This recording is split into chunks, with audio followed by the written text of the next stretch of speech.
Baik, bismillah. Assalamualaikum warahmatullahi wabarakatuh. Hari ini kita belajar matematika ya. Untuk kelas 4. Ya, pembahasan berikutnya atau pembahasan selanjutnya nih yaitu tentang sifat pengelompokan. Ya, kemarin kita sudah bahas tentang sifat komutatif atau pertukaran ya. Sekarang kita akan bahas sifat pengelompokan ya, atau biasa dinamakan dengan asosiatif. Jadi beda ya. Komutatif itu pertukaran, asosiatif itu pengelompokan. Oke. Apakah sifat asosiatif berlaku pada semua operasi bilangan? Kita lihat ya.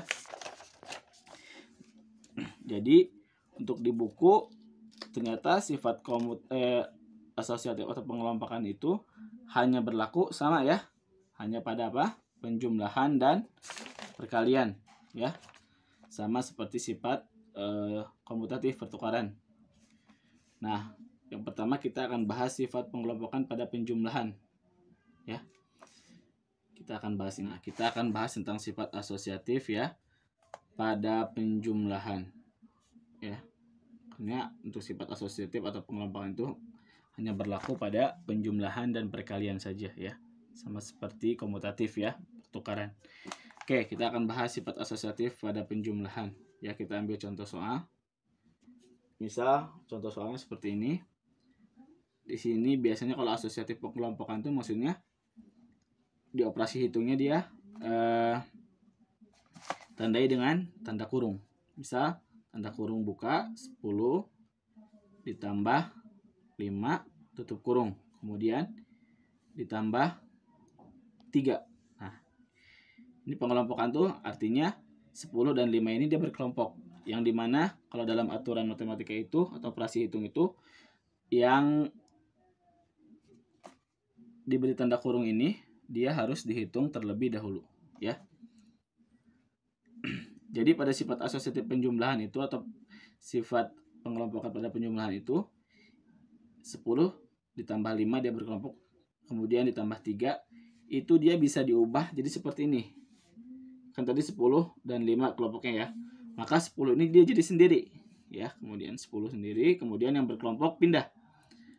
Sekarang yang berkelompok adalah 5 sama 3 ya. 5 ditambah 3. Nah, hanya memindahkan seperti ini aja ya. Sama-sama, ayo coba kita hitung ya. Kita lihat sini ya. 10 tambah 5 berapa? 15. Betul? Kemudian tambah 3-nya turun. Hasilnya berapa? 15 tambah 3, 18. Hasilnya 18 ya. Apakah sama dengan ini? Kita lihat.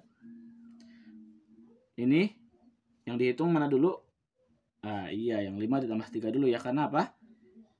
Dia lebih kuat operasi hitungnya ya. Berarti 5 tambah 3 dulu ya. Berapa? 8. Betul? Nah, 10 tambah ini turun.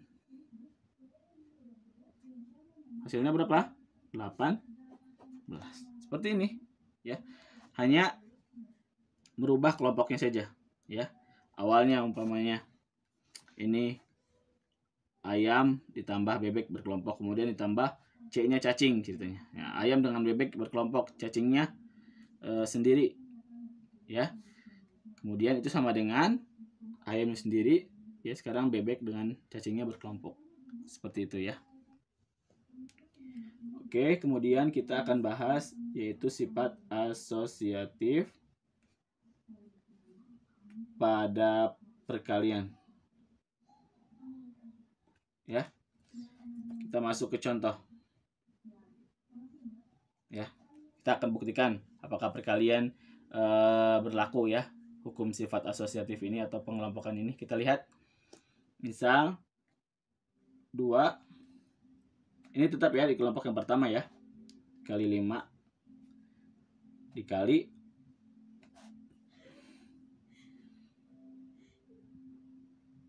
10 ya. Nah, kita akan ubah ya. Jadi yang berkelompok adalah sekarang 5 dengan 10 ya. Berarti 2-nya sendiri 2 dikali 5 dikali 10. Nah, ternyata kelompoknya kita ganti ya. Kita buktikan apakah perkalian bisa berlaku sifat asosiatif. Lihat sini. 2 dikali 5 berapa? Iya, 10 ya. Kemudian yang dikali 10 ini turun. Maka 10 kali 10 berapa? 100 ya. Kemudian kita akan buktikan yang kedua. 2 dikalinya jangan dulu ya, kita turunin dulu aja. Set. Maka yang dihitung adalah 5 dikali 10 ya. Berapa 5 kali 10? 5 kali 10 iya 50. 2 dikali 50. Nolnya kita tabung 1. Set. Ini udah habis ya. Kemudian 2 dikali 5 10. Hasilnya berapa? Sama-sama 100. Jadi kesimpulannya, untuk perkalian dia berlaku sifat asosiatif atau pengelompokan. Ya. Jadi yang berlaku untuk sifat asosiatif pengelompokan itu adalah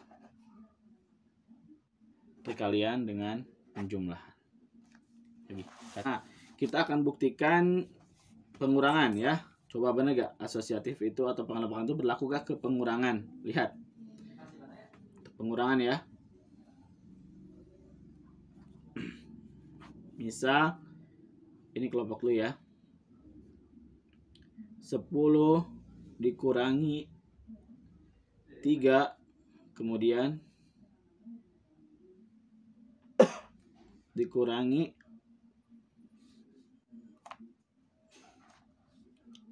7 ya. Kemudian kita ubah kelompoknya jadi 10-nya sendiri. Yang berkelompok adalah 3 dengan 7. Apakah sama? Kita lihat. 10 dikurangi 3 berapa?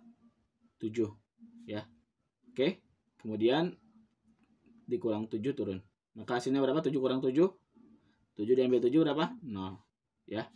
Kemudian yang kedua kita akan hitung ini. Mana dulu yang dihitung ini ya?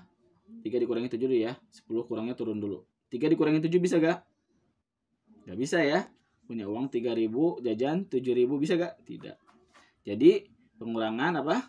Tidak berlaku sifat asosiatif ya. Kita lihat juga pembagian. Apakah dia berlaku sifat asosiatif? Kita lihat. Misal ada soal seperti ini. 20 dibagi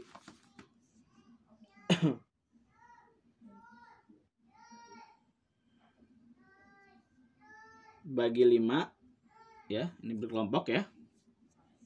Dibagi berapa lagi? 4. Betul? Kemudian kita ubah ya jadi 20-nya sendiri. Yang berkelompok 5 dibagi 4 ya. Kita lihat.